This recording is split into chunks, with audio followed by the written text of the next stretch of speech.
Hello बच्चों, तो मैं अभी लेकर के आ गया हूँ आप लोग का सबसे इम्पोर्टेंट और सबसे बोलते ना चाहिए था टॉपिक, लेटर्स लेकर के आ गया हूँ मैं। काफ़ी बच्चे मुझे बार बार लेटर के बारे में पूछ रहे थे, तो इसके फॉर्मेट को मैं आपको ना बहुत आसानी से समझा देता हूँ मैं, तो आपको एक आइडिया हो जाएगा कि इसमें करना क्या होता है और करना क्या नहीं होता है।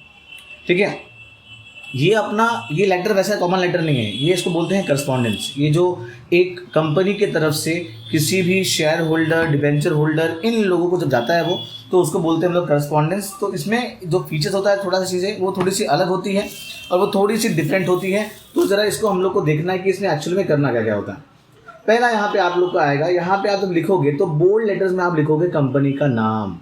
ठीक है, और नाम बहुत सिंपल होना चाहिए, किसी भी बोलते हैं ना डिफिकल्ट नाम या कोई भी चीज़ को डिनोट करने वाला नाम नहीं होना चाहिए। फॉर एग्जाम्पल, अगर आपने लिख दिया इधर पे, आपने लिखा स्काई, चल जाएगा। आपने लिख दिया गैलेक्सी, चल जाएगा। आपने लिख दिया मून, चल जाएगा, है कि नहीं। ये सारे नाम वहाँ पर क्या हो जाएंगे, चल जाएंगे, बिकॉज ये ऐसे नाम है जो आदमी बहुत ही कॉमन समझता है ये, या बहुत ही मतलब बहुत यूजुअल नाम है ये। ठीक है, इसमें कोई चीज़ ना दिक्कत के नहीं आती है, तो इस चीज़ का ध्यान देना। तो आप कोई भी ऐसा नाम लिख दो। फिर जो सेकंड लाइन में होगा, फर्स्ट लाइन में आप ये मार्जिन और ये मार्जिन, ये दोनों मार्जिन के सेंटर में आप लोग का ये होना चाहिए। फिर आपका आता है रजिस्टर्ड ऑफिस। क्या आता है आप लोग का, रजिस्टर्ड ऑफिस आएगा आप लोग का। रजिस्टर्ड ऑफिस के बाद में आप लोग क्या करोगे कि आप किसी भी दो फॉर्मेट का ना, अपने काम सिंपल करने के लिए दो फॉर्मेट का आप लोग ये एड्रेस याद कर लोगे।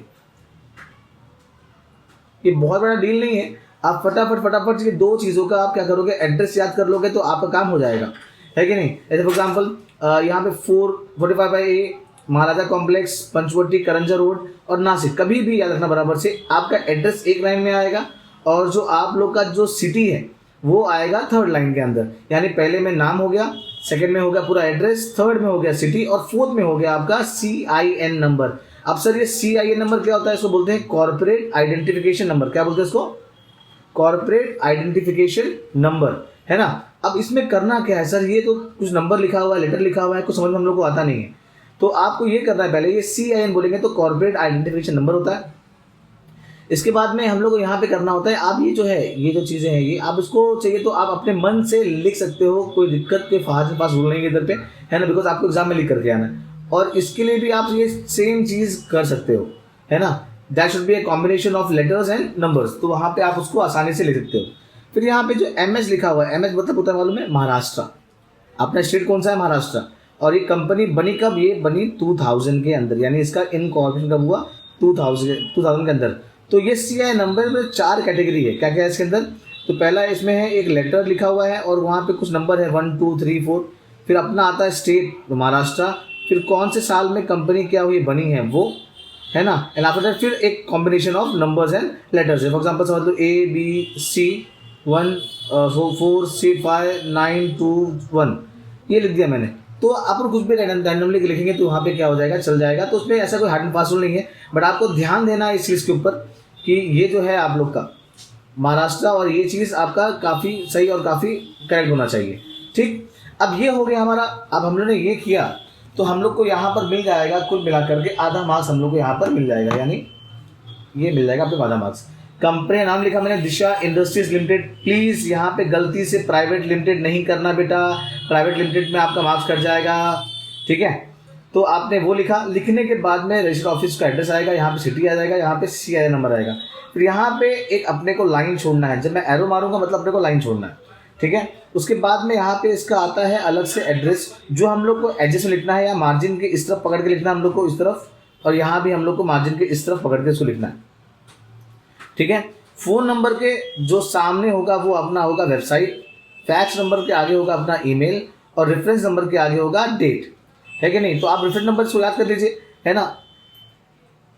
अब रेफरेंस नंबर है, वहाँ पे जो लेटर जिसके ऊपर बेस किया हुआ रहेगा, वहाँ पे हम लोग को combination of letters and numbers वहाँ पे लिखना होता है। फॉर एग्जाम्पल जैसे कि अभी ये D है, मतलब जैसा मतलब डिबेंचर, बिकॉज यहाँ पे अलॉटमेंट ऑफ डिबेंचर्स है कि नहीं, DH जो भी होगा इधर पे। और ईयर कौन सा है, 18 19 20, है ना। तो इसके हिसाब से अपने को लेटर ये गया हुआ है।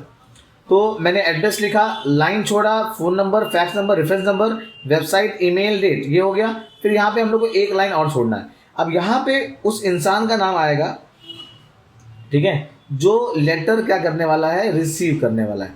है कि नहीं, सेंडर तो हम लोग हैं, अब यहाँ से लेटर आ रहा है, ये रिसीव करेगा, रिसीव कौन कर रहा है, मिस्टर विजय मित्तल 230 द्वारका करंजा रोड नासिक, ये भी यहाँ पे रहता है। फिर यहाँ पे लाइन छोड़ेंगे हम लोग, सब्जेक्ट अपन मार्जिन से पकड़ के लिखेंगे, बिकॉज बोर्ड एग्जाम में अगर आप सेंटर में लिखोगे तो आपका जो सब्जेक्ट है वो सेकंड लाइन में आएगा, तो हम लोग को सेकंड लाइन में उसको लेकर के आना नहीं है, ठीक है। ट्राई करेंगे उसको एक ही लाइन में खत्म होने के लिए, तो हम लोग सब्जेक्ट यहाँ पर लिखेंगे और वो एक लाइन में आ जाएगा। आफ्टर दैट सब्जेक्ट लिखने के बाद में we have to leave a line, उसके बाद हम लोग को एक लाइन फिर छोड़ना है। आप पहले समझ लो बराबर से, मैं एक बार फिर आपको जरा बता देता हूँ मैं कि इसको करना कैसे है, ठीक है। मैं क्लियरली आप लोगों को बता दूंगा, इसके बाद बता दूंगा आप लोगों को मैं कि एक्चुअली में कहाँ कहाँ आप लोग को लाइन छोड़ना है, कहाँ कहाँ आप लोग को लाइन छोड़ना नहीं है। ये हो गया। Dear sir, in response to your application number, देखो कभी भी हम लोग डिबेंचर्स अलाउ करते हैं हम लोग, ठीक है, कभी भी हम लोग क्या करते हैं, क्या बोलते हैं हम लोग, जो डिबेंचर्स हम लोग अलाउ करते हैं या हम लोग जो बनाते हैं हम लोग, तो उसमें होता क्या है कि हम लोग को उधर पे एप्लीकेशन देना पड़ता है। तो एप्लीकेशन का नंबर ये आ गया, ये हो गया। फिर डेटेड ऑन 30 अप्रैल 2019, ये हो गया।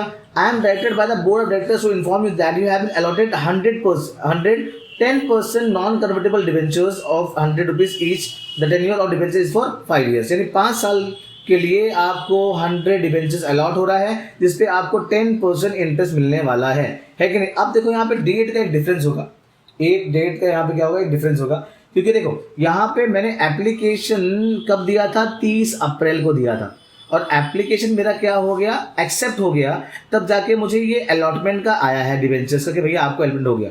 तो मैंने एप्लीकेशन दिया था 30 अप्रैल को दिया था मैंने, और जो अपने को लेटर आया है अलॉटमेंट वो कब आया है, मई में आया है। तो मई के बाद अप्रैल के बाद ही मई आता है, तो पहले अप्रैल को मैंने एप्लीकेशन दिया और मुझे मई में क्या हुआ, वो रिसीव हुआ। अब उसके आगे आपको कैसे कैसे रिसीव हुआ, क्या क्या हुआ, अभी हम लोग उसको देखने वाले हैं। These debentures are allotted to you as per board resolution passed at board meeting held on 16 May. 16 मई को देखो यहाँ पे 3 डेट हो गई इधर पे, एक डेट जब आपने एप्लीकेशन दिया, एक डेट जब कंपनी में क्या हुआ, मीटिंग हुआ, और एक डेट वो जब आपको वो लेटर लिख रहा है। तो पहला डेट ये होगा, सेकेंड डेट ये होगा, थर्ड डेट यहाँ पर ये होगा।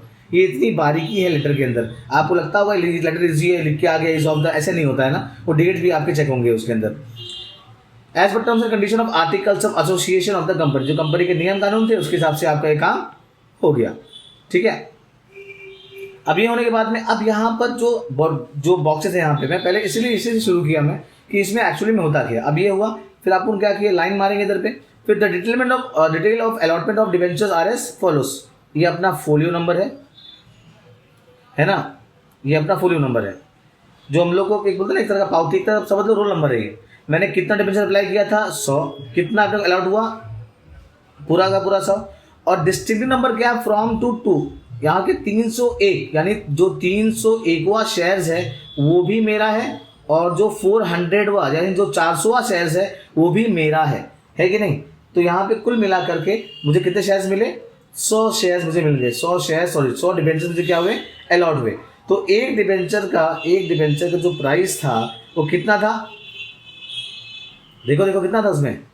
तो अगर मैंने 100 डिबेंचर्स मैंने लिया है ना, और 100 रुपये के हिसाब से कितना हो गया, ये 10,000 रुपया हो गया, है कि नहीं। तो मुझे वहाँ पे वो इतना अलॉट हुआ है इधर पे।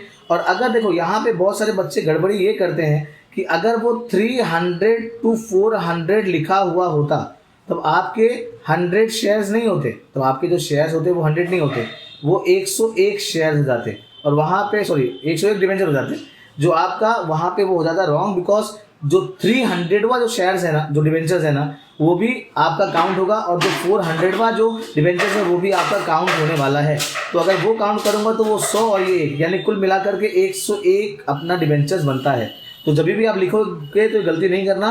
तो 201 से अगर मैं 400 पकड़ता हूँ तो मेरा हो गया 200 डिबेंचर्स मेरा हो गया, ठीक है। अब ये हुआ the debenture certificate is enclose herewith. अब ये लेटर मैंने इसलिए पकड़ा बिकॉज इसके अंदर पहले से आपको एनक्लोजर भी दिया हुआ है कि डिबेंचर के साथ साथ में आता क्या क्या है आप लोग को।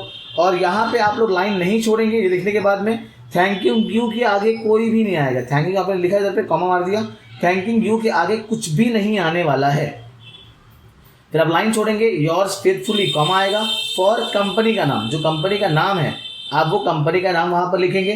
फिर आपको यहाँ पे फिर से एक लाइन छोड़ना है, सिग्नेचर कौन, मिस्टर अविनाश नाटू, ये कौन है, कंपनी का सेक्रेटरी है, इसको ब्रैकेट में डाल दो उसको, ठीक है। तो लाइन छोड़ने के बाद में sign mister Avinash Natu, company secretary है वो, और उसी के नीचे ये सारे कंटेंट लिखने के बाद में नीचे लास्ट में आया इधर पे एनक्लोजर, शॉर्ट में लिखते हैं ENCL और फुल फॉर्म में लिखते हैं उसको एनक्लोजर, है ना। तो आपको इस लेटर के साथ में क्या मिला आप लोग को, आपको मिला है डिबेंचर सर्टिफिकेट। तो आप ENCL भी लिखेंगे तो भी चल जाएगा, हालांकि वही लिखिए, वो बेहतर रहेगा आप लोग के लिए, है कि नहीं। तो इस पूरा जो फॉर्मेट है लेटर का, हम लोग को वहाँ पे ऐसे ऐसे मार्क्स क्या होते हैं मिलते हैं और ऐसे मार्क्स क्या होते हैं बढ़ते हैं।